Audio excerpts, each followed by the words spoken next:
નમસ્કાર મિત્રો, અમારી ગુજ્જુ રસોઈ ચેનલને સબસ્ક્રાઇબ કરો અને નવા વિડીયો જોવા માટે બેલ બટન જરૂરથી દબાવજો. અને વિડીયો પસંદ આવે તો લાઈક અને શેર કરવાનું ના ભૂલતા. નમસ્તે મિત્રો, આજે આપણે સરગવાનું શાક બનાવીશું. તો આપણે ગેસ પર કઢાઈ રાખી છે. ગેસ શરૂ કરી તેમાં મેં અહીંયા 4 મોટી ચમચી તેલ લઈ લીધું છે. તો તેલ ગરમ થઈ ગયું છે, તો આપણે તેમાં રાઈ નાખી દઈશું.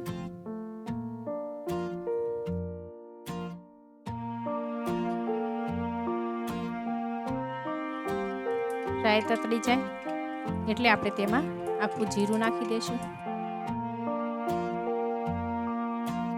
હિંગ, અહીંયા અડધી ચમચી હળદર લીધી છે. 1 ચમચી લસણની પેસ્ટ. બધું બરાબર મિક્સ કરી લેશું.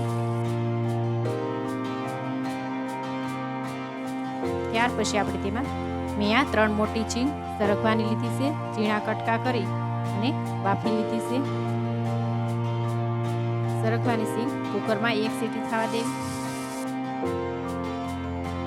બધું બરાબર મિક્સ કરી લઈશું.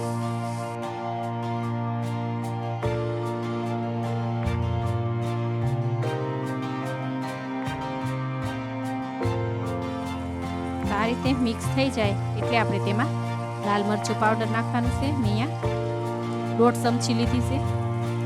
સાથે આપણે તે સરગવાનું પાણી વધારતું બાફેલું તે પણ નાખી દઈશું.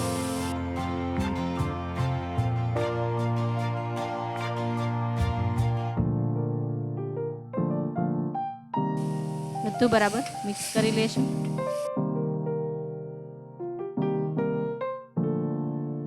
થોડીક વાર આપણે ધીમા ગેસે ઉકળવા દેશું.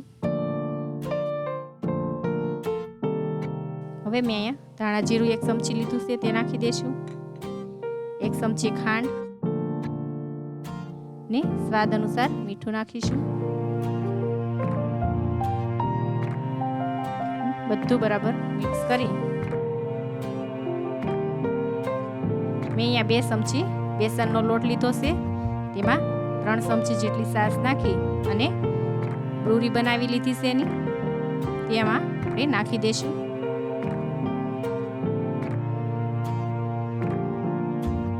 બધું બરાબર મિક્સ કરી લઈશું.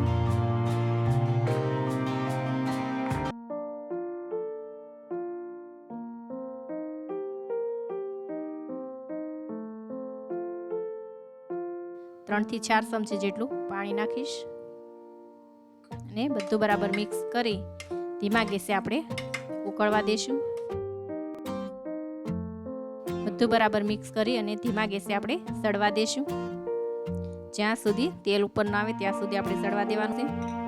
તો આપણું તેલ ઉપર આવવા લાગ્યું છે. વચ્ચે આપણે ચમચો ફેરવતા જઈશું. હજી 2 મિનિટ માટે રહેવા દઈશું. આપણું શાક બની ગયું છે.